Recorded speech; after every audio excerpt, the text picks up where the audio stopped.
Okay, Dr. Gabe. What's up, everybody? Community Engagement Committee, good to see y'all. Hey. West End residents out here. So definitely good to see you all. I know it's been a while since we gathered for a community engagement committee meeting because we were going through our trainings and all those good things. But now that those are behind us, I think it makes a lot of sense that we're getting back on track with our community engagement committee meeting. So good to see y'all.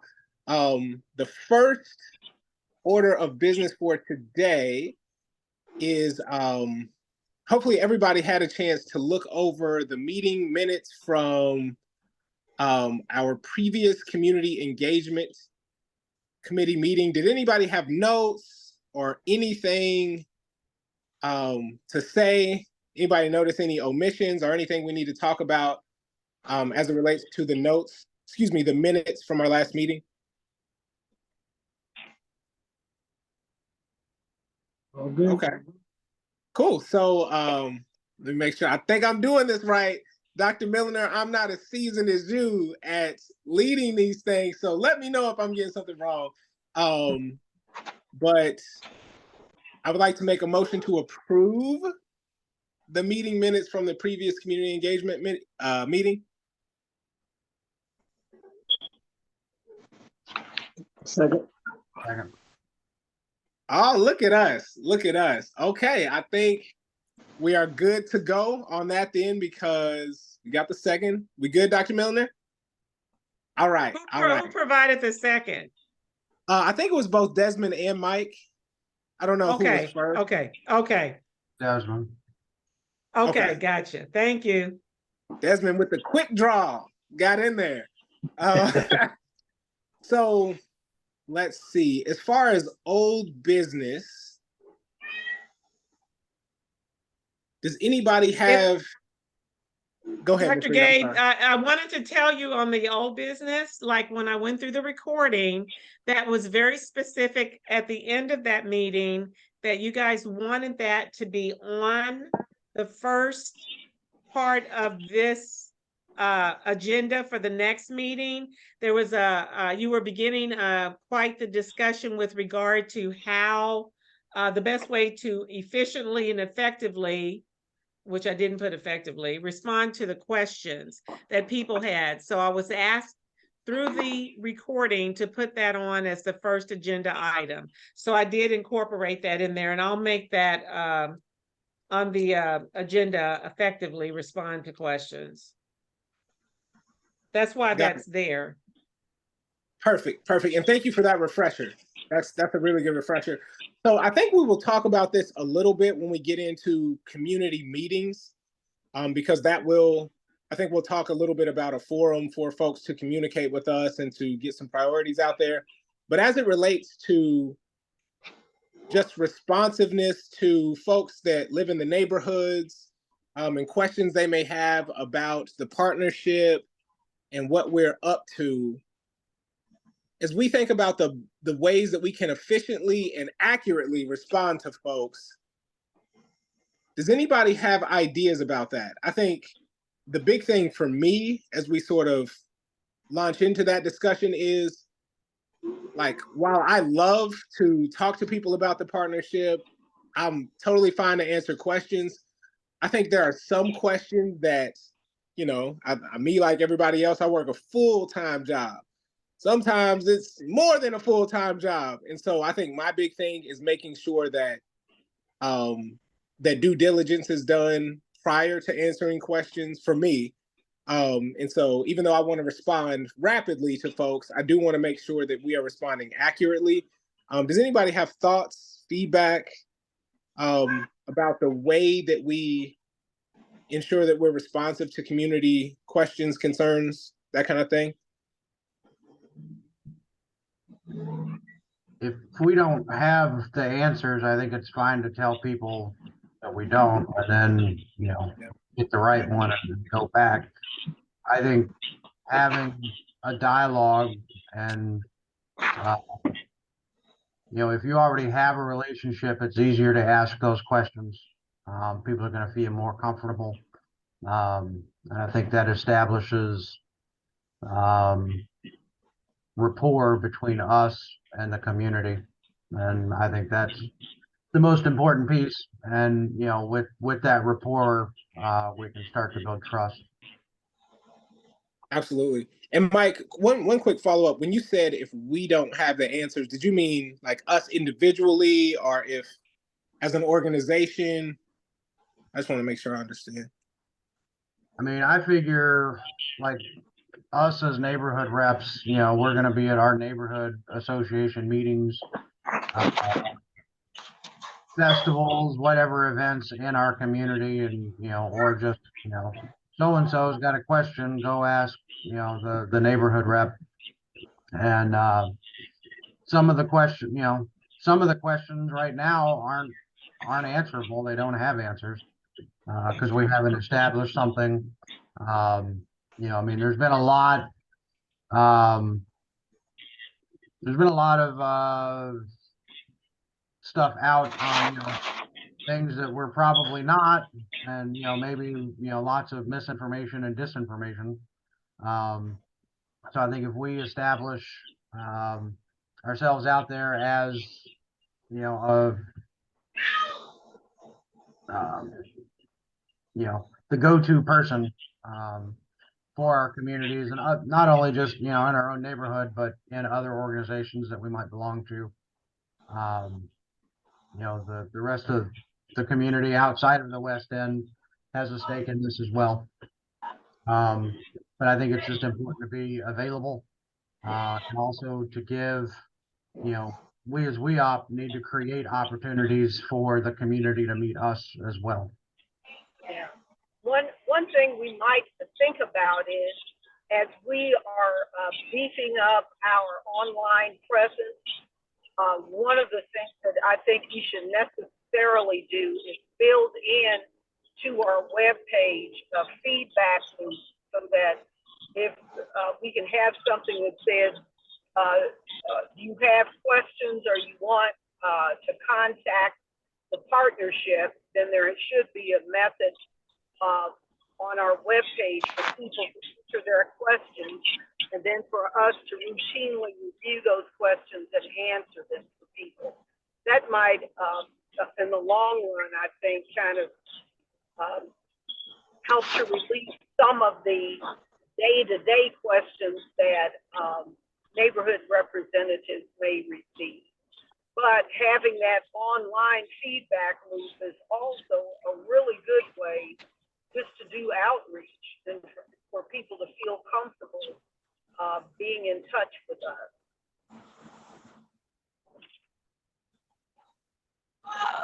Yeah. us. Can I? I think that makes a lot of sense. I think. I'm sorry. Go ahead, Desmond. I was going to say,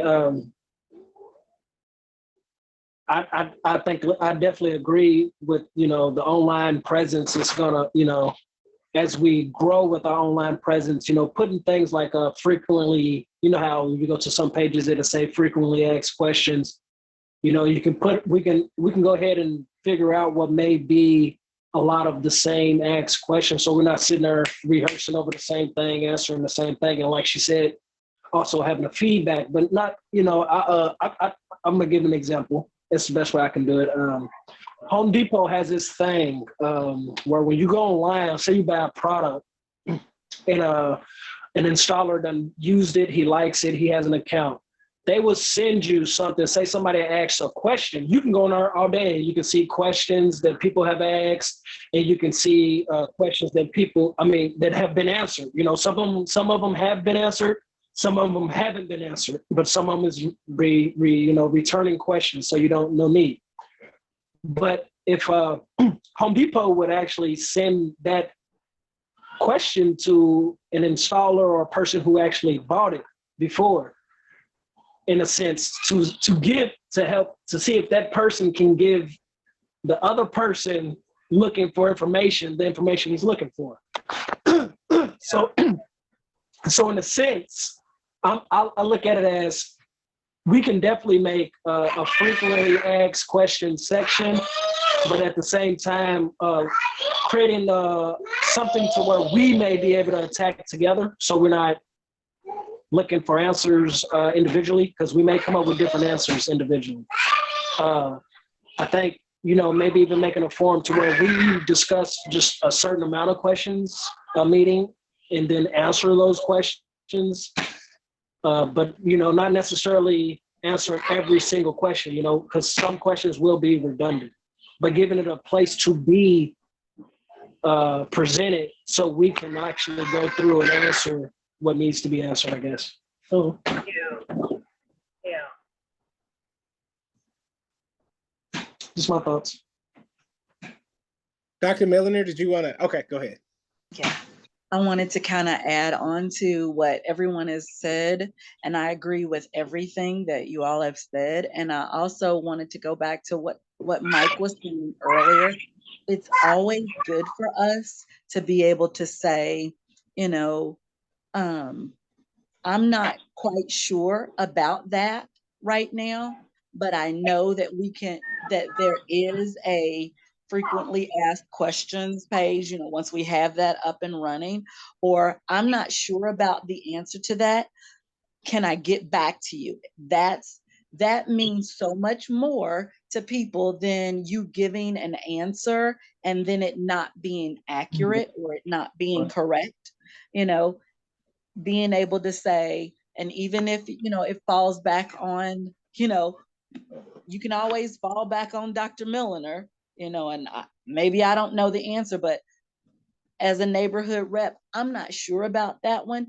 I'm gonna need to consult with my my chair, or I'm gonna need to, that kind of thing, and then I will get back to you as soon as I have an answer. So I wanted to make sure that that was something that we all understand is okay. Because sometimes I feel like, people get to the point where you're the neighborhood rep or you're the person who's supposed to know, and you feel like it's not okay for you to say you don't know. Okay. It's always okay for you to say, I'm not sure about that right now, or I know we discussed that. Let me look back into that and make sure what we decided on that issue. That's much better than coming up with something, again, like I said, that may be incorrect. Absolutely. And I think so. Again, I agree with everything you all have said. I really so Mike mentioned how there's already the frequently asked questions, but I do like the idea of building and adding to that as folks bring in new questions so that we don't have to constantly answer the same things. But I do wonder, and I know we're limited on time now because we have a lot to discuss today, but I do wonder how we can ensure that we are responding to folks in a reasonable amount of time, so folks feel like they're being heard, so folks feel like they're being listened to, so when they have a question that we are responsive to that. And maybe the answer is in the short term that I don't know, or that's something that we're actively working on. But are there any things that we can do internally to ensure that we're responding to people in a reasonable amount of time that you all can think of? Well, we'll have to have some responsibility for monitoring online questions. That's the big thing. We have to make sure that we look to see how many questions are in the queue, and make a commitment that we'll respond to each of those questions within X number of days after they've been posted. I like that. And I also think in addition to, like answering the individual and doing FAQs, I think it could also be good for, if we see something that's recurring with a lot of folks, for us to take time, whether it be in these meetings or another time, to sort of run through the answers to some of those so that they're broadly available and accessible to people. I think that could be a good idea too. Mike, I saw you unmuted. Do you want to jump in? Yeah, hang on one second. Okay, good to see you. Good to see you, Gary.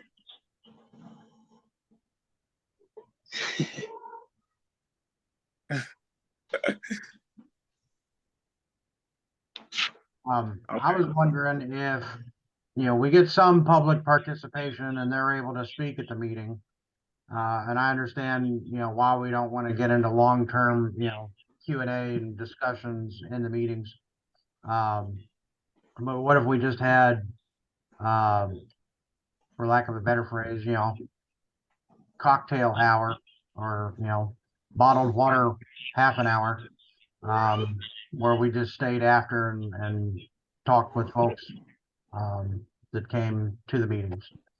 And maybe they can't make it to a 4:30 meeting, but they can make it to a, 6 o'clock meet and greet.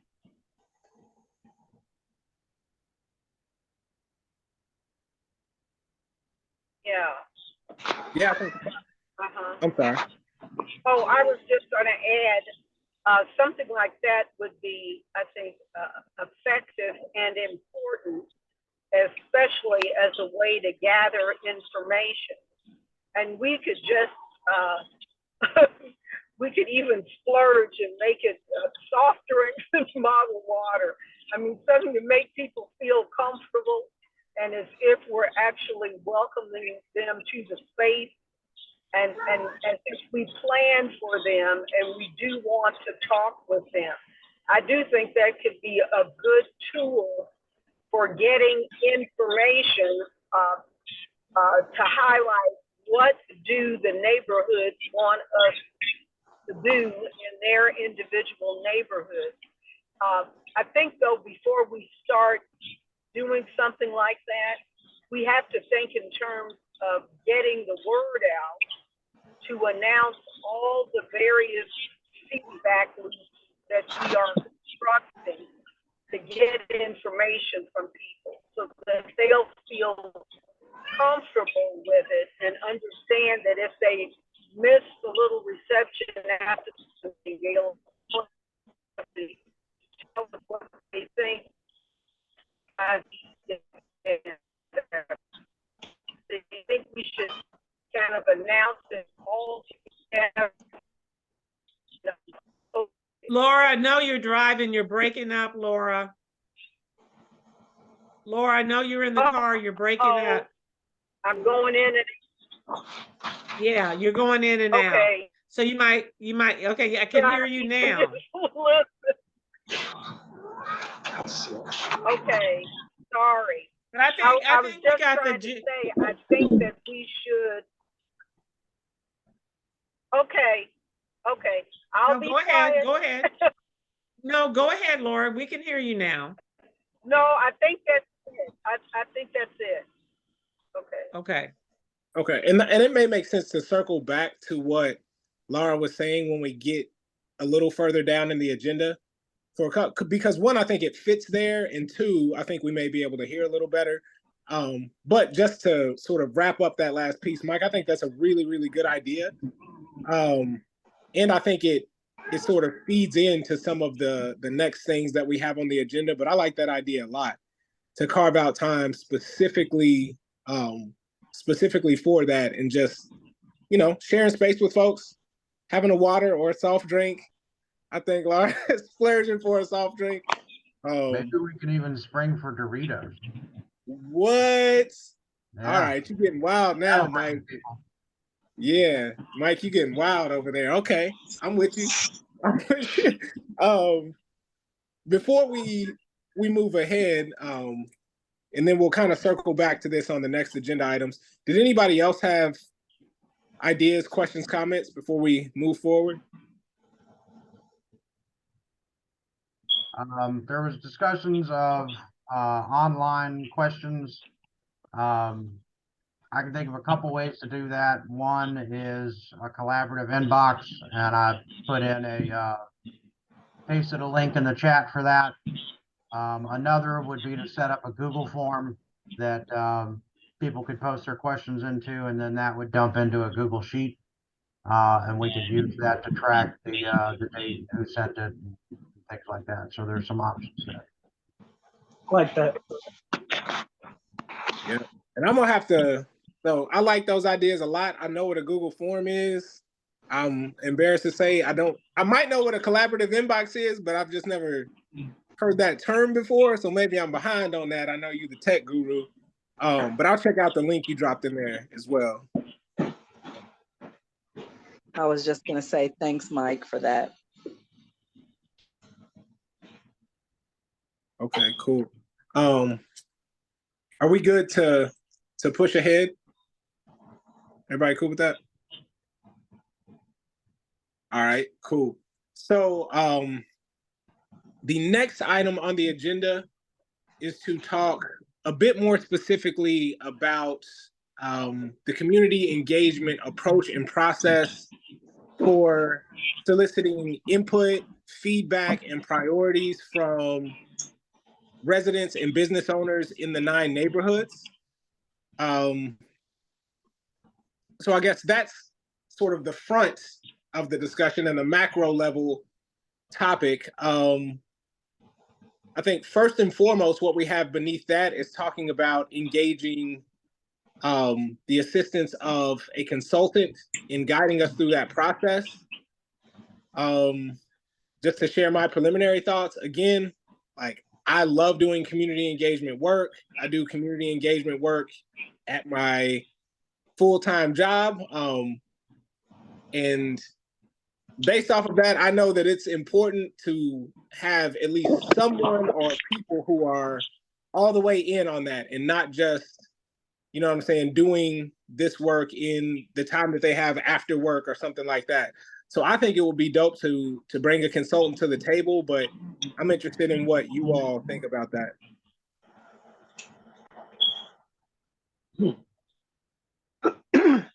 I'm open to it myself.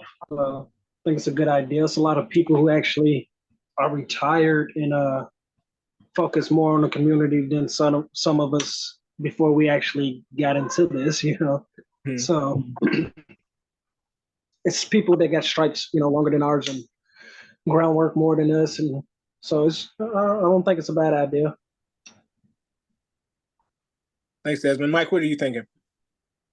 So by consultant, you mean like meeting facilitators and, you know, recorders, or like folks to kind of organize, put a dot on this, or you know, And someone to crunch the data, okay.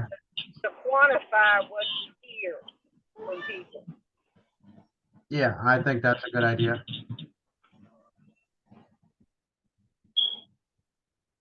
Okay. Were you finished with what you were saying, Mike?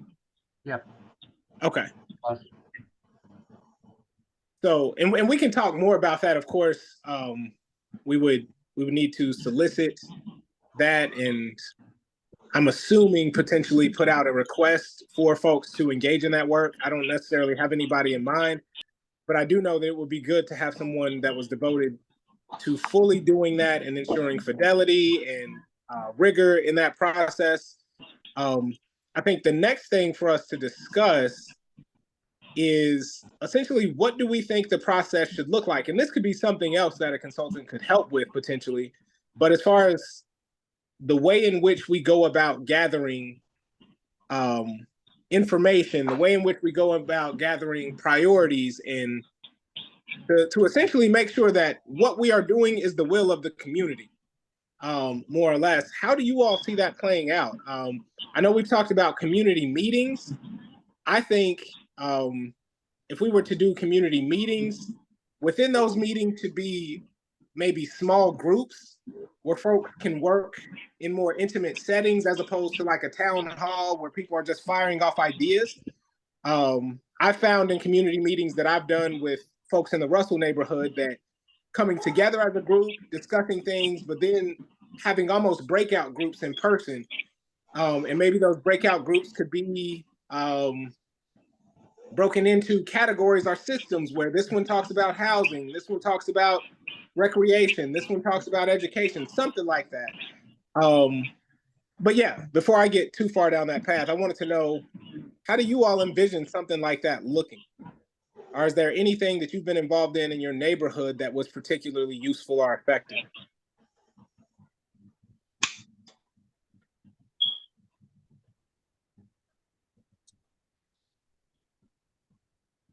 I mean, I think just, setting a date and making sure that, everybody knows to tell everybody else and, make it far enough out that people can plan for it and then just get them there and get the dialogue started. And then, that's going to lead you wherever you need to go. I mean, there has to be some structure to it. Otherwise it could get out of hand, but, Absolutely. having, the big paper stuff and you write down or whatever. I mean, whatever the meeting facilitators come up with, but something along those. I don't think there's no need to reinvent any wheels. Yeah. Yeah. And I think one of the things that I myself and several of you all have contributed to already is sort of compiling what's already been done.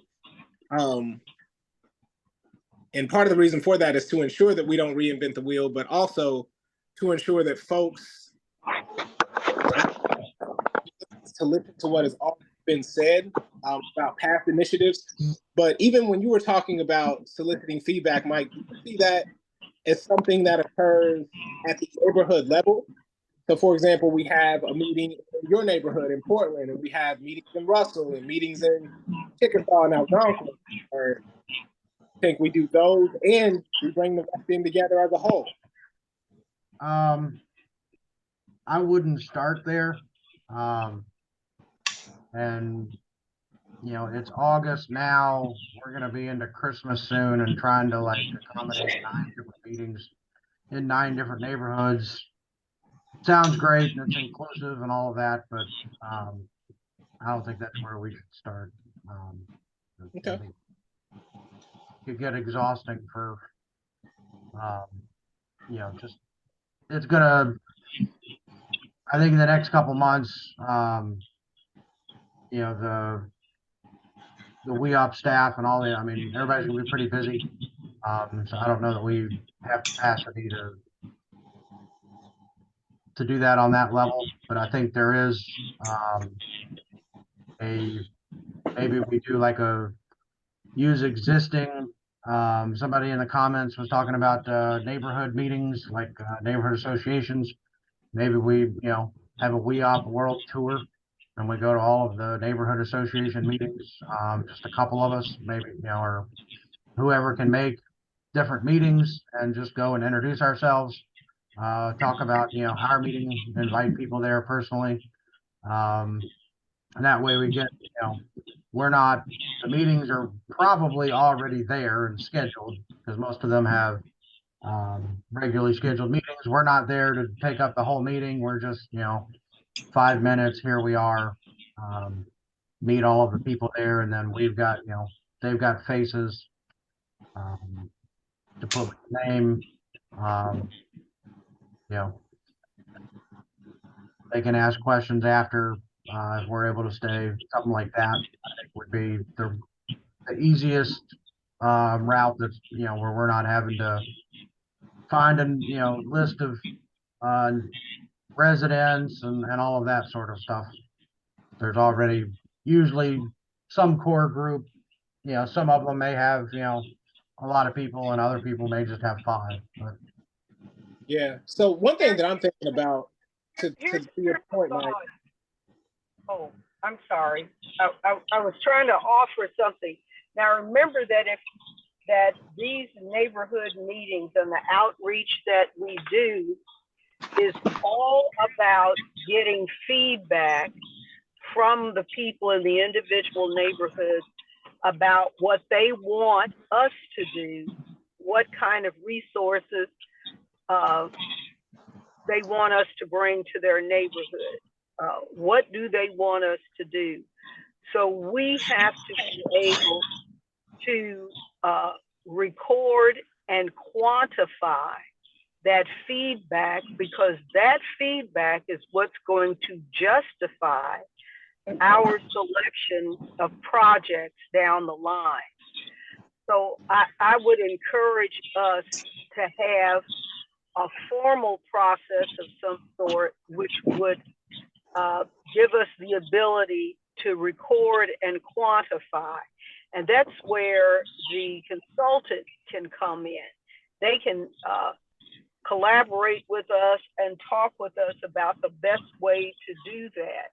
Because ultimately, when we are turning down projects for the XYZ neighborhood, or we're saying we've decided to do XYZ in this neighborhood, we're going to have a justification for that, a quantifiable, defendable justification for the decisions that we make. And that's what this community outreach is all about. It's about getting and organizing that feedback and data. So Yeah, Laura, I'm sorry. Go ahead, Dr. Miller. So Laura, let me make sure that I'm clear on what you're saying. Are you saying we should be at these meetings, but it's not for us to be essentially on any of their committees, or we are just listening to what they have to say, and if they have comments that they want to say to us, or questions, or if they have things that they want to offer to us as far as what they would like to see, we're just to record those things, bring it back to the whole committee as a whole, and then when we have the consultant or whomever, they're going to take that information and put it out, compile it, so that we have a way to say, okay, well, we've had 16, or 16% that want jobs and 49% that want housing issues. And that's how we determine what we're going to do. Is that what I'm understanding?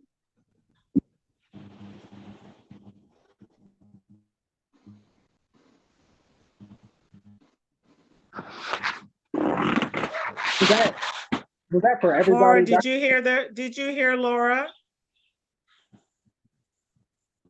Laura? I don't think she heard me. So if I could Yeah, jump in. she's driving. Sorry. Yeah, go I'm ahead. sorry. Okay, go ahead. Cool. But what I was saying is, in the first instance, the consultant can help us to design the best feedback loop, the best way of engaging with people in the neighborhood, can help us identify which meetings we're going to attend, because each one of those touch points for us has to produce quantifiable data. We have to be able to say, we met with this many people in the Chickasaw neighborhood on such and such a day, and this is the feedback that we got from them. And then how many people wanted housing? How many people were interested in after school youth activities? What was the focus on jobs in the neighborhood? Was there any concern about environmental issues? If so, how many people? So we have to be able to quantify it. So, and I'm just saying, there is a social and a human part that explains why it's important for us to be at these various neighborhood meetings. But we have to be cautious and understand that however engaging and hospitable we are, our job is to solicit and record data. That data will be the basis of our decision making. Yeah, I think I agree with that. So I think attending community events, like existing events and meetings, like I think that is an in addition to, as opposed to an instead of, because I definitely think there needs to be something formalized that we can have more empirical data representation of the community. I don't know if that's Desmond or Gary. Yes. Yeah, could you mute for a second, brother? I was just hearing a lot of feedback. I don't know where it was coming from. Thank you. But one more thing that I'll say is that I've noticed just from, I don't know if it's the same in your all's neighborhoods, but when I'm at, neighborhood association meetings, when I'm at all sorts of community convenings, one thing that I notice is that I love the people I see, but most of the time it's the same core group of people. And one thing that I would like to see from us in our process is that we make significant efforts to hear from folks who maybe aren't normally heard from. And maybe some of those folks who don't traditionally attend a neighborhood association meeting. I'm thinking of young people specifically. I'm thinking of older folks. I'm thinking of people who work maybe non-traditional hours. So maybe they would need a weekend or maybe they would need something else.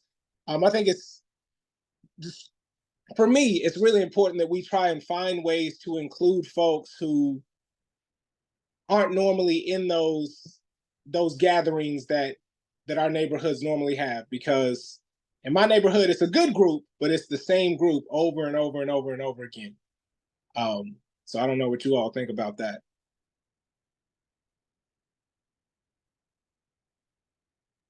I mean, I think most of those groups want other people to show, they're tired of seeing those people too. Yeah.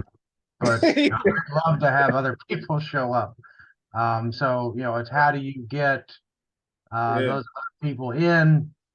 Some of it's, people work, they have kids, you got homework, soccer games, little league. I don't know, maybe we go to the soccer games in the little league.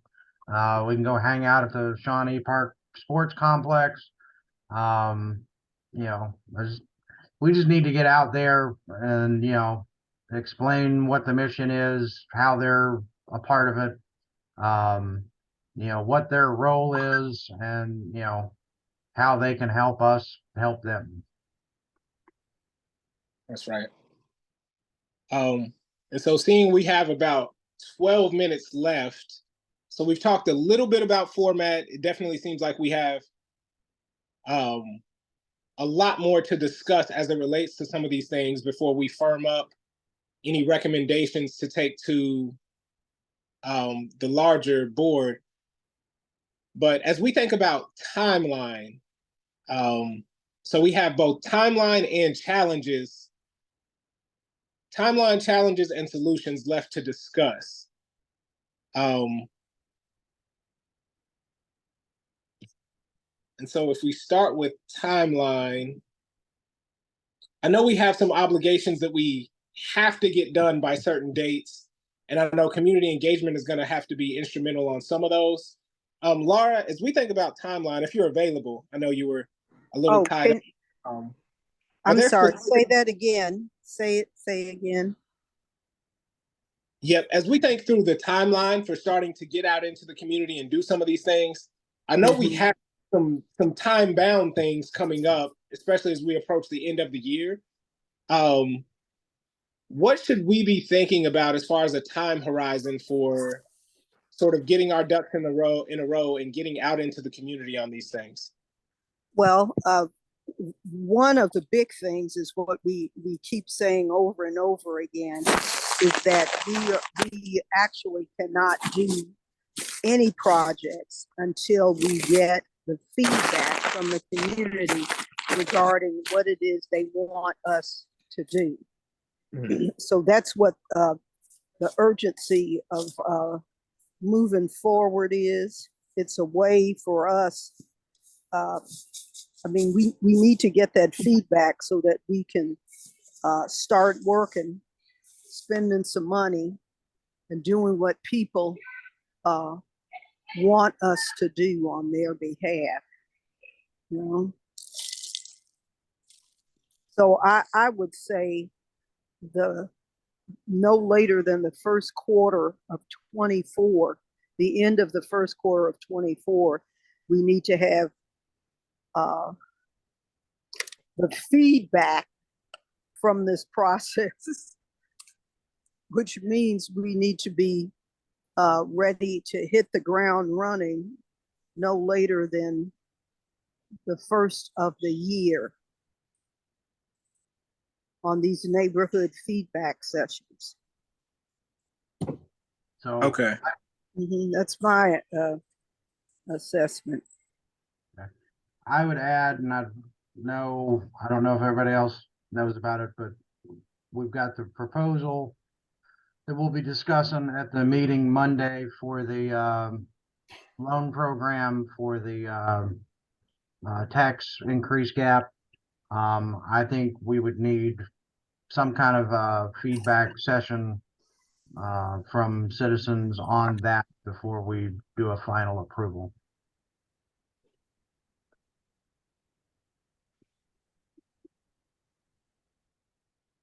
Got it. And so, Mike, would you,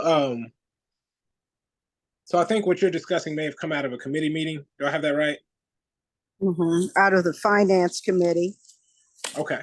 So, Mike, after our board meeting, perhaps the two of us could get together and talk about what it might look like to put what you just said on an agenda for the next community engagement meeting.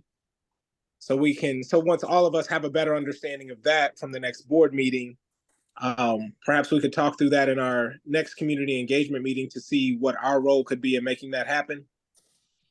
Yeah, I think the timeline, I mean, first the board would have to approve it. So the cart's a little bit before the horse in the discussion, but there would be, time needed for that negotiation, and then the proposal comes back to the board. And I just don't want to, not to throw JCPS under the bus, but all of the incidents they've had with, their transportation plan. I don't want to have a plan like this without, getting feedback, closer to the ground. Where in the timeline that fits, maybe that's a discussion for, the meeting when we're discussing the proposal. But I mean, I think that would put us like October or, early mid-September, somewhere around there. Laura, do you have any feedback? Well, as I think about what happened in the finance committee meeting, the finance committee is going to recommend to the board that they're going to authorize Amy and me to go ahead and negotiate a contract with El Home to provide that loan service. And then once that contract is negotiated, to bring it back to them so that they can review and approve the contract. I am not certain, Mike, that authorization provides for previewing the content of the contract or the program with the community. Because as you remember, we talked about what the features of the program would be. And it's essentially exactly what's being offered now by El Home, so that the community already knows what the program is. You see? So I don't see that there's a necessity once we get the contract negotiated to shop it around with the community. We don't need to do that part. I'm wondering if we, in keeping with our original discussion about responsiveness to questions and that kind of thing, I wonder if any of the ideas that we discussed there would be applicable to this discussion. And again, this should all probably come after the next board meeting. But I'm wondering if there is the potential for maybe us to roll out some of the things we talked about before to field and respond to questions about that process. And about utilization and access and I don't know, just anything people might want to or need to know about it.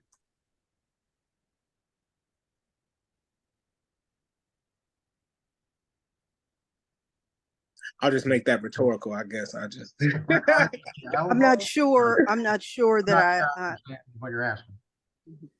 Yeah, so earlier in the meeting, we talked about different ways to establish a feedback loop to respond to community questions.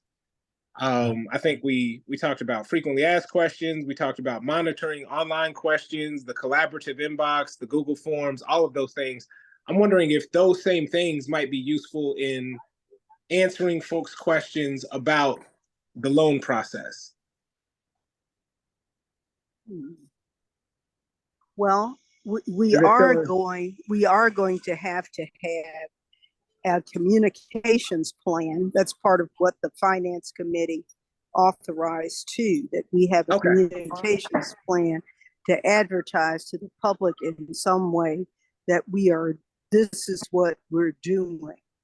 Okay. So we are going to be doing messages, either online through various media outlets,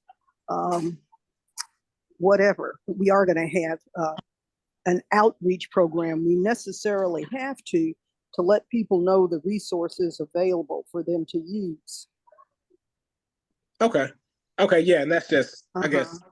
just me talking because I didn't know that part of it. So yeah, I'll withhold talking Uh-huh. about this more until after the board meeting when I can learn more about this. I see Mike's Okay. unmuted and Desmond Okay. put his hand up. Do y'all have? Okay. Okay. Yeah, I mean, I just, think we need, somebody, some eyes on it from, people that know their, neighbors. And I know we're here, but, as we scale this up, I think it would be beneficial to get that feedback, and, it could just be, putting it online or something. I don't know. Just the folks that are gonna need, we don't know what we don't know, so I'd rather have, some feedback, from people out in the neighborhoods. Oh, I was gonna say, there's already, people out here doing pretty much the same thing. This 21st century, man. I mean, social media, Land Coalition, they have lives all the time to let people know what's going on. Metro, they have the same thing. Having a timeline on your on your news feed, just strictly dedicated. Literally, that's where most people are nowadays. Facebook, Instagram, that's why I'm was making that face all the time. I'm like, the number one thing is to get feedback, is to give people a place to freely speak. You don't want to cage them. That's what we would do in a setting.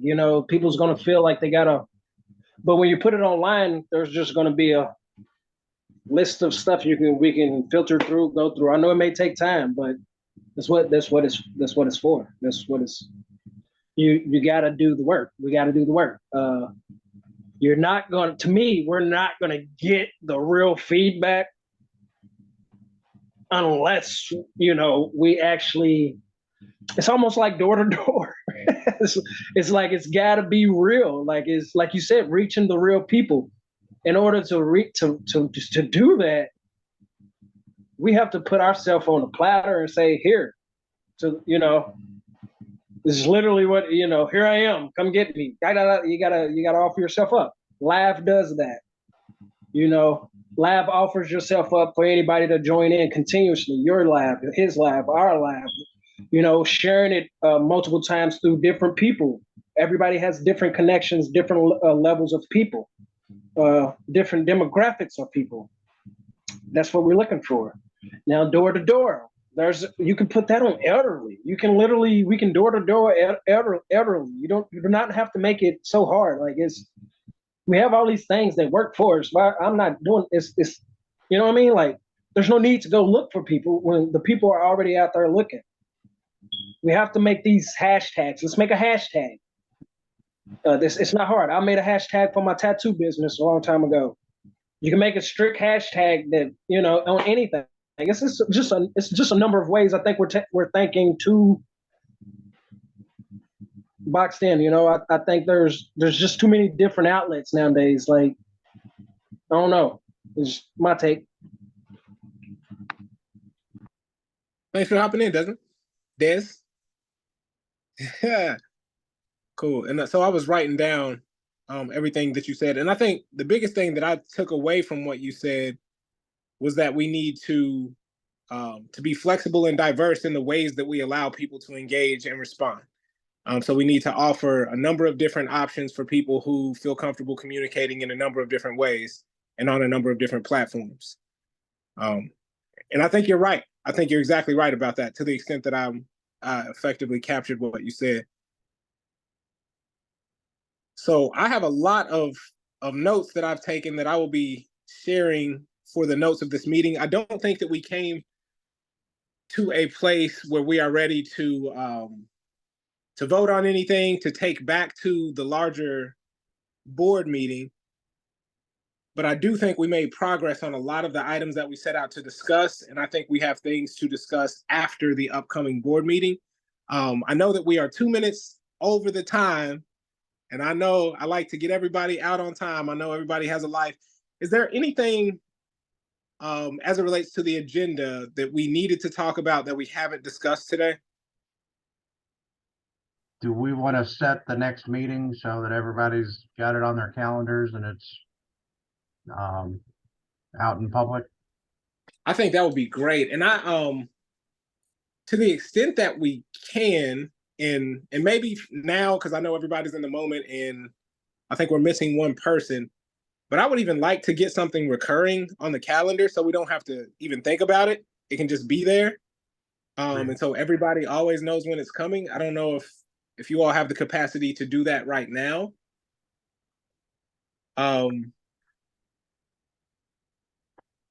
So today is, let's see, 21st. Are Mondays typically good for you all? Monday evenings? By show of thumbs? I'm down with whatever. Michael, you see, Mike was like, I work all day, every day, no matter what day it is. Just pick something and I'll be there. Monday work. Monday works for me. Okay. And so I guess the easiest thing is, I'm sorry, Mike, go ahead. The 18th is a month out. I don't know if want to do what is that? Third Monday of the month. Yeah. So every third Monday at 6 o'clock. Is there anybody that doesn't work for? Okay. So that puts the next meeting Monday, September 18th at 6 o'clock. And then we would just have them recurring on the third Mondays from then on, which I think makes sense because we'd be a week ahead of the board meetings. And so we'd be prepared to take anything to the board meeting each time. Ms. Rita, is that okay? Yes, Chris Romaine said he would call you later, Dr. Gabe. He thought this meeting was tomorrow. I guess he got it messed up on his calendar. Yes. So I did talk with him, but he wasn't going to be able to get on. So yeah, I'll set up a recurring meeting for the community engagement. Okay. I wonder, I'm sorry. Go ahead. No, I'll set it up for the third Monday from 6 to 7. Okay. Do you know, Ms. Rita, do you know if Chris had a conflict tonight that might be recurring? Because I hate to kind of schedule him out that way. Or was it just a mistake? I think it was just a mistake on his part because he responded on the calendar. Okay. But wherever he was, he couldn't get on at that particular point in time. But he did say he would talk to you later. So if you could ascertain that and then let me know if it works for him, then I'll go ahead and send out that calendar invite to the committee. And then, and that's fine because I'll send out one distribution and let people know it's a recurring meeting and they won't have to get a link every month. I like it. Ms. Laura, you were going to get in there? Yes, that's fine with me. Yeah. All right. Well, does anybody else have anything? Oh, Well, I I'm have gonna one go ahead question, and Dr. drop. Gabe. Oh, I didn't go Dr. get Gabe. what's that? Yes, ma'am. Just for purposes of the minutes, did you all cover number 5 and 6 or no? So I mentioned the perceived challenges and solutions. And That's then the okay if you role. didn't. We can pick it up. We can pick it up next time if you want me to roll that over to the next agenda. I think we should. So we discussed challenges in getting people Okay. out loosely. I don't know that we Okay. fully unpacked it as its own item. Mhm. And then we also talked about how we would like to use the community meetings, but I do think we could benefit from addressing those two specifically at the start of our next meeting to just Okay. unpack them a bit more. Thank you for Okay. calling that out. Yeah, Yeah. no problem. I'll roll those over. Okay. Ms. Rita, one more question. Is there a way, so the way that my screen has been set up, I can see a part of people's messages when they type them in, but my screen wasn't allowing me to see everything folks were saying. Will I be able, is there a way Yeah. that I could go back and look at those? Yeah, you'll see them on the recorder. We're on the Okay. recording. Okay, cool. And then the thing is, did you click on chat? Because the chat brings up the whole thing. Yes, I on your did. screen. So, and I'm Okay. looking through it now, but I couldn't do that and see everybody. So that's what was happening. But yeah, sorry about that. Okay, gotcha. Yeah, no, not a problem. Yeah, because my screen is side by side. So, Okay. okay. So yeah, you will be able to track this information. It will be on the recording. We can we could paste it and get it to you. Just conversations that are going in. So yeah, that's good. All right. Motion to adjourn.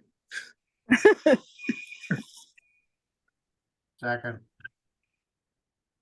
All right. Second from Mr. Nagel from Portland.